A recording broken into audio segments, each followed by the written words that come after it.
So John, I'm delighted to say it's game week, and after a long 51 weeks, we're back and we're a couple of days away from action. How does it feel for yourself as a coach, first and foremost, for that wait to finally be over? Well, first of all, I mean, it's a feel of excitement, to tell you the truth, because I've been fortunate enough to go to Super League games and Challenge Cup games behind closed doors as a sort of pundit, and thoroughly enjoyed them. But you can't beat being actually involved, which is obviously what we are as coaches and players.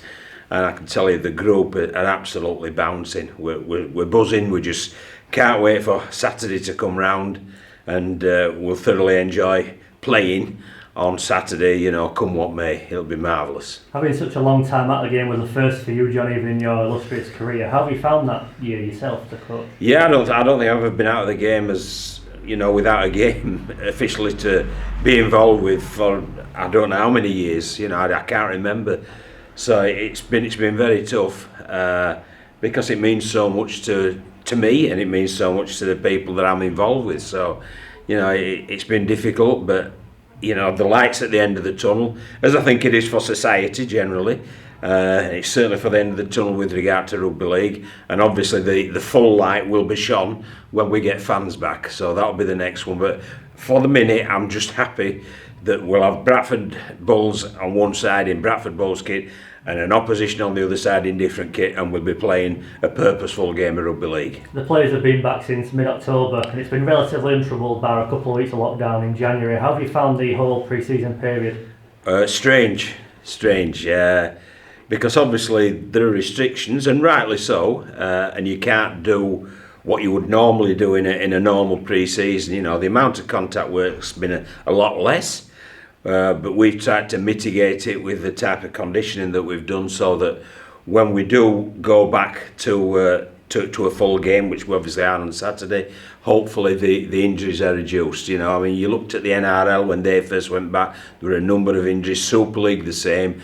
We've tried to mitigate the risk with regard to that, and hopefully, you know, we can get through the game without injuries, but still with giving full-blooded commitment. What can you tell us about the squad you'll be naming for this weekend? It'll be very strong, and there'll be some youngsters in. You know, the whole intention of this is anybody who's fit and able will get some minutes, and that's just because I want them to get hold of the ball, carry it into an opposition who are purposely going to try and stop you, and you have to try to beat them, and obviously the opposite way around. It's the number of collisions will be one of the things that we'll be counting up for each individual, because obviously you become battle hardened, and that's what we're trying to do. We're trying to make our players battle hardened for round one of Super League, of the Championship, and obviously the next round of the Challenge Cup against Featherstone. What will be your sort of main takeaways from this weekend? What are you looking at getting out of the game?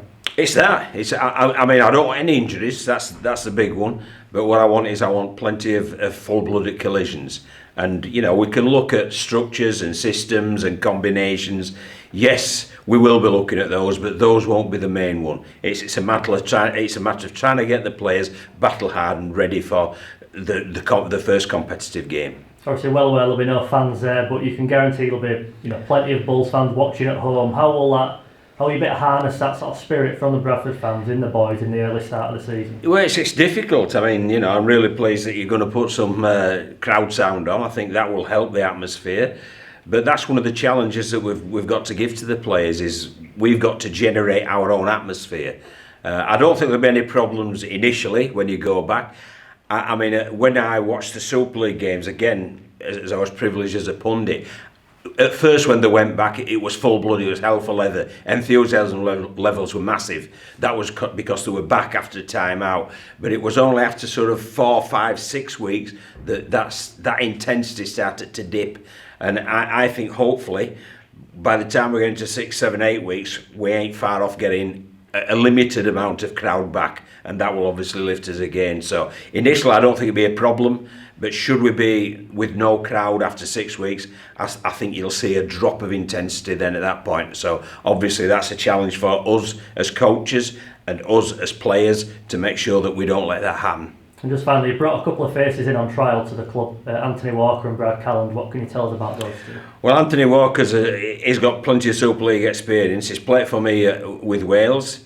He was at Wakefield when I was at Wakefield as well for a year, so I know Ant really well. He's a very, very good player.